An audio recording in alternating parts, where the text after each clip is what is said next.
Magandang hapon! Kumusta po? Narito po ulit ang update natin para sa lagay ng ating panahon.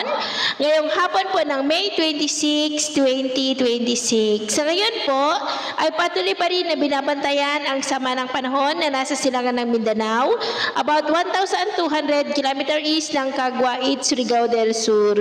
Nahahatak na po nito ang habagat at may mahinang daloy na o yung southwesterly wind flow na umaabot na po sa ilang bahagi ng Palawan at Sulu Archipelago, maging sa may southern part pa ng Mindanao. At ang sama ng panahon na ito ay posible na po na papasok sa ating area of responsibility between 2 to 3 days at tatawagin po sa local name na Bagyong Domeng. Posible ito na maging malakas na bagyo pero lilihis naman po sa ating kapuluan, ngunit hahatakin nito ang habagat na siya pong magdudulot ng may kalakasan na mga pag-uulan sa ating bansa, posibleng simula ngayong weekend hanggang po sa mga unang araw ng Hunyo. At ito naman po ang pinapakita ng forecast model nating ginagamit hanggang po sa susunod na 2 linggo.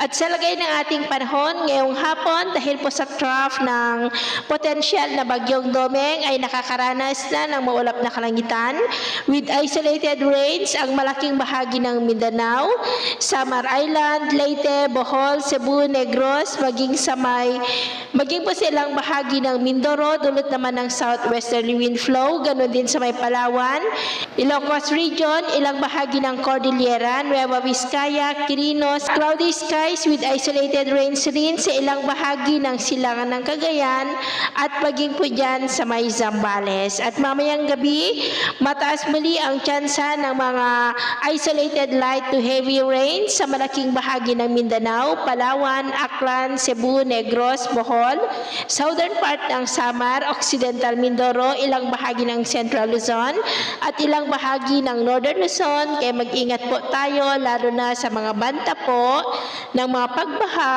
at pagguho ng lupa. At sa atin naman pong mga baybayin, wala naman po tayong nakataas na anumang gale warning signals, pero bayang pag-iingat lamang po kung papalaot tayo para mas makaiwas sa mga sakunang pangkaragatan.